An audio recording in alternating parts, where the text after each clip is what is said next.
stop. A family shop. Think Thayer. Come on, let's get rolling. Come on, let's get moving. Think Thayer.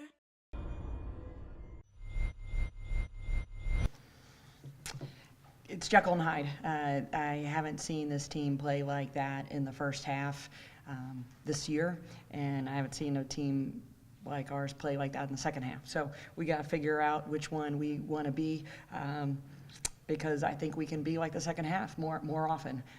But there's the Jekyll and Hyde has to end. But with that said, I'm really proud. Put up 52 points in the second half. You out-rebound that team by 10. You actually make more threes than that team does as well. Did a lot of good things. Had a lot of kids make shots in the second half. But that first half, as I said, that Jekyll-Hyde effect took place, and it was like a sieve. Nothing was falling. Heads were dropping. So a big gut check at halftime. So they came out and they played like they can. They played like they should, and I have no doubt they played like they will continue to play from now on.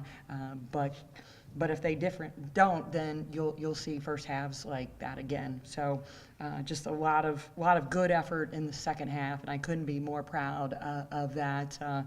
Drew up a couple of new things to take advantage of what Northern was doing to us zone-wise as well as man-wise in the second half, and our kids executed off a dry erase board better than they have in a long time. But again, that Jekyll and Hyde effect took us out of the game early on, yet we cut it to 6 with the ball more than once in the second half. But the one category or two categories that we lost significantly were turnovers, 20-11, and then actually getting to the foul line. So that's a team that shoots over 80%, so that's their average, but we shoot less than 50% from the foul line. So we make shots at the foul line. It's you're looking at a 1 or 2 possession game at the end, but unfortunately it was not that. But again, can't emphasize enough, just proud of the effort in the second half, but disappointed in that effort in the first half. So they made a choice, and they came out in that second half and chose to play like they can. But we're going to have to continue to put more consecutive quality minutes together. I remember somebody standing up there recently saying once a couple of threes fell, it would be an avalanche. Mm-hmm. Simple in your eyes, is it a simple to say that's I think so. I mean, we emphasize all the time in practice, John. I mean, the more you talk and the louder you are, more shots are going to fall. Anytime we're quiet in practice, I mean, it's clang, and we know that. And unfortunately, when we went 0 of 12 at the arc early on, and we missed a handful of layups early on, I mean, we weren't talking defensively, which led to breakdowns, and we weren't talking offensively to be like, hey, we're going to make the next one. Anytime we're quiet, if you want to know the tell of our team, anytime they're quiet, we're going to struggle. Anytime they're loud, supporting each other, and repeating play calls, calling who they have in transition, we're going to be successful. I think that's a big key, but we had a lot of dropped heads in the first half, and that can't happen. So we made a conscious decision that they had to play better in the second half, and to their credit, they did. Now, had they not, this would be a different theme than Jekyll and Hyde in this press conference, but right now it's Jekyll and Hyde, and I'm proud of that second half effort because they made it a game. Like I said, 6 points 2 different times in that second half. We knocked down a shot, have an open 3 to cut it to 1 possession game. Instead, miss it. They leak out, get a 2-on-1, come down. It's now 8. Have another missed shot, and now they hit a 3. So a quick 5-0 run goes from a 2-possession game to 11. We have to burn a timeout, which hurt because we weren't able to save any in that last minute stretch. When you talked again about that third quarter, like when you started making shots, it also helped on the defensive end if your intensity, if nothing else. Simple game. Yeah. Like I said, the more talk that we have, we're better at both ends of the court. But if we miss a shot, heads drop, we're quiet.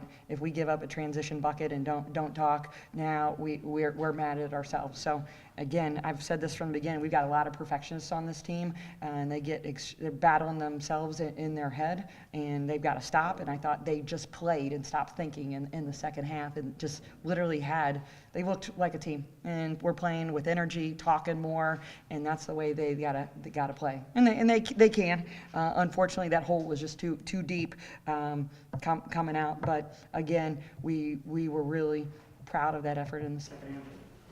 And a word about Northern. What shocked me was their ability to score so quickly. I mean, John, they lead the nation in scoring at Well, I 91 points a game. understand that, Yeah, but- but most of their shot, when you watch them on film, most of their makes, not shot attempts, their made shots go through the net at 26. I've seen more of that on film than any other team I've watched this entire year. And we've played Louisville, Virginia Tech, UVA, and it's like, wow.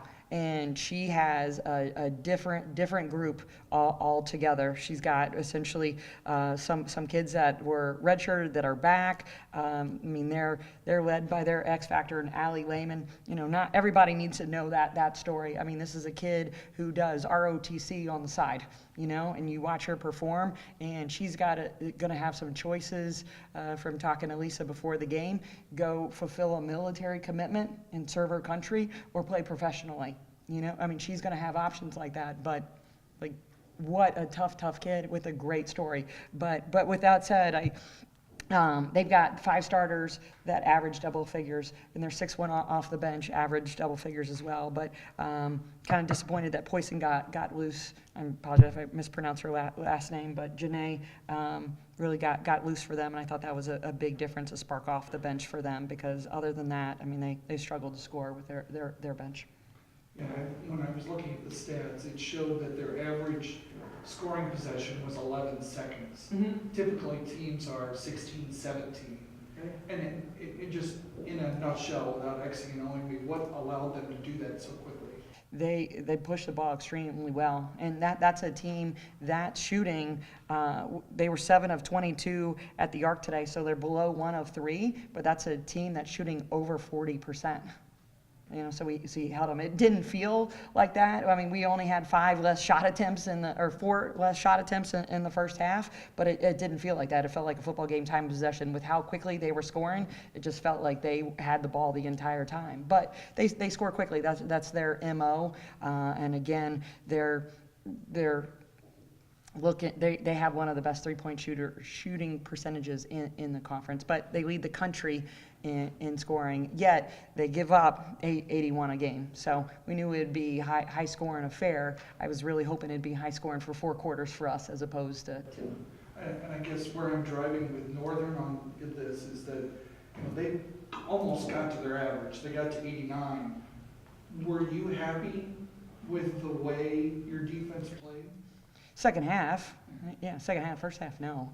But I mean, we had to foul there intentionally at the end, Right. you know, and that's a team that's averaging 80% at the foul line. So, and they were 20 of 25. So, you know, we're averaging 63 and shot 47 at the foul line tonight. And I just don't know like how much more free throws now we can shoot in the past 48 hours. I mean, we've been shooting a ton. So.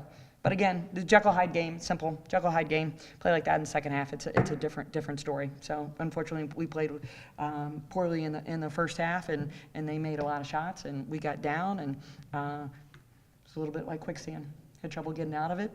Regrouped at halftime, and they represented themselves very well in the second half. Does that quick offense that they run, does that favor you guys, or is that hard for I guess the makeup of the team to defend that?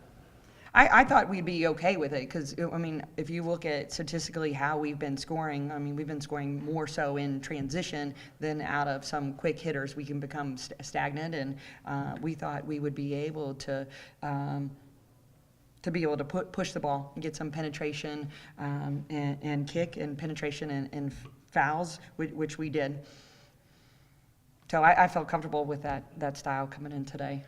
They have had teams that have held the ball, and it has been a opposite effect for them. They've really shot themselves in the foot because that hasn't been how other teams have played as well. So